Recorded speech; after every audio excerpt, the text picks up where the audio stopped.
Bienvenue dans cette nouvelle édition de l'Africa Tonight. Voici les titres de l'actualité.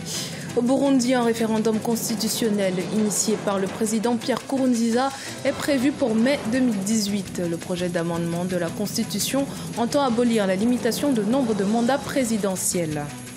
La ville de Taroua sera l'épicentre des célébrations pour le 59e anniversaire d'indépendance du Niger ce 18 décembre. Les habitants de la ville sont déjà en effervescence. Et puis en fin d'édition, découverte d'un jeune Rwandais qui souhaite faciliter la vie des femmes. Ce dernier a conçu des serviettes hygiéniques abordables à base de feuilles de bananier. Mais tout d'abord, l'Ivoirien Jean-Claude Brou succède au Béninois Marcel de Souza à la tête de la commission de la communauté économique des États de l'Afrique de l'Ouest. C'est l'une des décisions du 52e sommet de la CEDEAO qui s'est tenu ce samedi 16 décembre à Abuja au Nigeria. Jean-Claude Brou prendra donc ses fonctions le 1er mars 2018 pour un mandat de 4 ans. Dans son souhait de briguer un 4e mandat, malgré la controverse, le président burundais Pierre Nkurunziza a lancé les travaux de sensibilisation pour un référendum constitutionnel. La Commission électorale nationale annonce ce référendum pour mai 2018. Les détails avec Aïssatou Diamanka-Besland. Au Burundi, le référendum sur des amendements constitutionnels est projeté vers mai 2018, selon la Commission électorale nationale indépendante. Le président de la CENI, Pierre Claver Ndayishimiye, s'est exprimé vendredi 15 décembre 2017 lors d'un point de presse à Bujumbura. Cette déclaration a été faite en marge d'une rencontre entre la Commission et ses partenaires électoraux. Le projet d'amendement de la Constitution entend abolir la limitation de nombre de mandats présidentiels. Très controversé, il est au cœur du déclenchement de la crise électorale burundaise d'avril 2015. Le lancement officiel ayant déjà eu lieu, par conséquent, la CENI a le devoir d'être sur le rendez-vous de cette importante activité. De ce fait, le premier signal que nous lançons avec nos partenaires électoraux, c'est de leur dire que nous allons mettre prochainement en place les CEPI, dont les membres nous sont généralement proposés par ces partenaires électoraux, que sont les partis politiques, la société civile et les confessions religieuses. Cette annonce intervient alors que le président burundais, Pierre Nkurunziza, vient de lancer le 12 décembre des activités relatives à ce référendum constitutionnel. Ce projet fera l'objet de référendum populaire avant son adoption définitive. Ce qui nous intéresse, ce n'est pas tellement la date, parce que d'après nos informations, ça risque d'être plutôt au mois de février, parce que toute la machine est en marche. La question de fond qui se pose, c'est les conséquences extrêmement dangereuses de cet amendement de la Constitution, ou plutôt de la promulgation de cette nouvelle Constitution à travers la voie référendaire, parce que cette nouvelle Constitution porte un coup fatal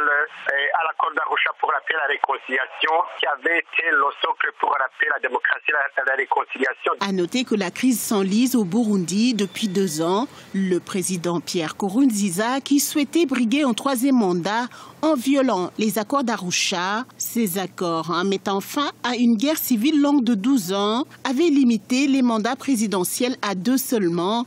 Ce projet de révision constitutionnelle a été adopté le mardi 24 octobre 2017. Une fois adopté par référendum, il lui permettra de briguer un 4e mandat et même au-delà.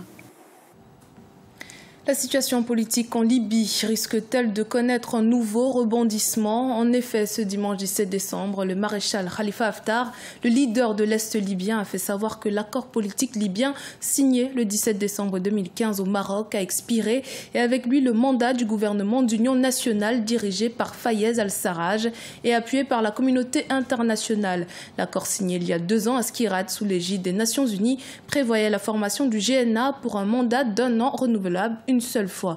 Un gouvernement que le maréchal Haftar n'a jamais reconnu. De son côté, le Conseil de sécurité de l'ONU considère cet accord toujours légitime en maintenant qu'il demeure le seul cadre viable pour mettre fin à la crise politique en Libye en attendant la tenue d'élections prévues en 2018. Le Niger célèbre ce 18 décembre le 59e anniversaire de son accession à l'indépendance. Cette année, c'est à Tawa, ville située à plus de 500 km de la capitale Niamey, où se dérouleront les festivités. La ville de Tawa pourra montrer son nouveau visage, créé grâce aux investissements réalisés par les autorités. Reportage de notre correspondant Sado Alizé Mokhtar, commentaire Siamlo Victoria Seji. Tawa, ville située au centre-ouest du Niger, à 500 km de la capitale Niamey. Zone carrefour pour les activités économiques entre les communautés du Mali à l'ouest et de la République fédérale du Nigeria à l'est, Tawa regorge d'importantes potentialités fauniques et touristiques. C'est cette ville riche d'histoire qui accueille ce 18 décembre 2017 les festivités du 59e anniversaire de la fête de l'indépendance du Niger. Et pour l'occasion, d'importants investissements ont été réalisés par les autorités nigériennes. La ville de Tawa a mis sa jolie robe, donc un changement radical comme on dit. Nous allons accueillir les présidents de G5 Sahel, le président du Tchad, le président du Nigeria.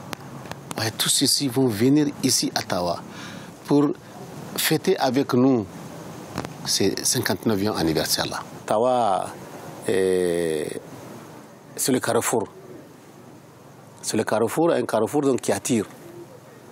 C'est un point de rassemblement de tous les facteurs sociaux, économiques et culturels. Pour ce 59e anniversaire de l'indépendance, Tawa a changé le visage. Des étages en banco sont remplacés par des immeubles à plusieurs niveaux construits en matériaux définitifs. Les bicoques traditionnelles sont devenues des villas modernes. Les multiples rues sablonneuses sont remplacées par des routes en terre. L'éclairage public et les feux optiques sur les principales voies de circulation épatent les riverains. C'est une fierté pour tous et pour moi de voir cette ville métamorphosée. Cette ville devenue une véritable ville moderne, parce que la modernisation dont le chef de l'État a toujours souhaité a vraiment passé à Tawa. Les femmes sont prêtes à accueillir, à héberger, à servir, à restaurer, à amener toute la joie de vivre dans la région de Tawa. Traversée par la zone subsaharienne et la savane, la région de Tawa couvre une superficie de plus de 113 km² et a une population d'environ 4 millions d'habitants. Site des tombeaux de la famille du cheikh Ousmane d'Anfodio, la mosquée historique de Yama, vieille de plus de 50 ans, mais aussi les squelettes des dinosaures sont entre autres lieux à visiter dans la région.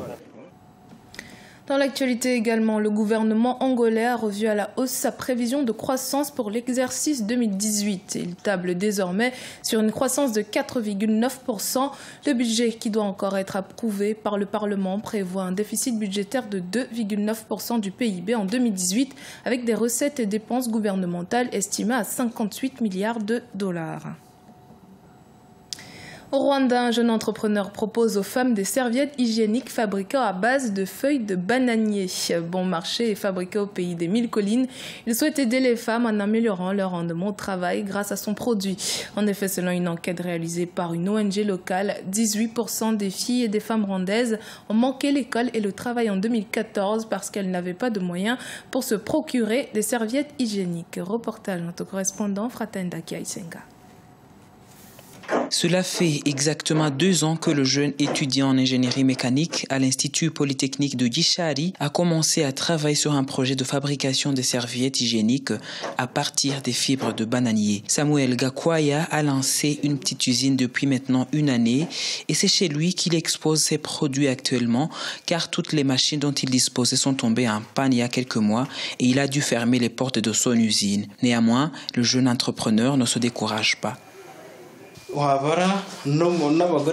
J'ai eu l'idée quand je suivais les informations à la radio où ils expliquaient que le problème d'hygiène menstruelle était trop lourd dans la société rwandaise.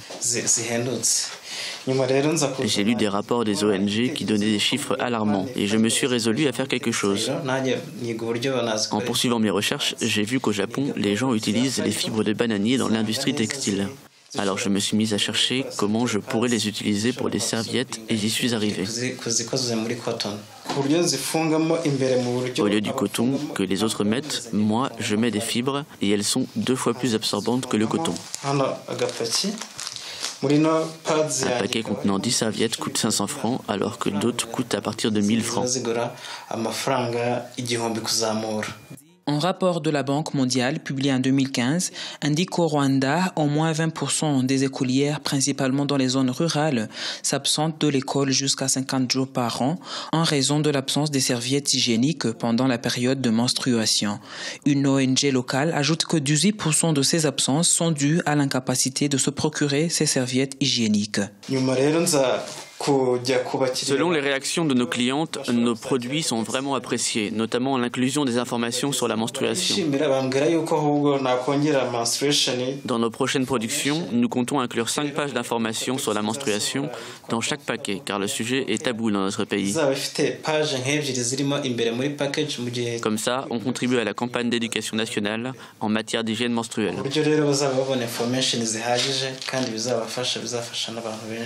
Samuel Gakwaya a récemment décroché un prix d'une valeur de $10 000 américains de la part d'une organisation africaine de financement des entreprises continentales. Il compte utiliser cette somme pour faire décoller son entreprise. C'était le journal de la rédaction. Merci de votre fidélité. Dans un instant, une nouvelle édition de l'actualité sur Africa 24.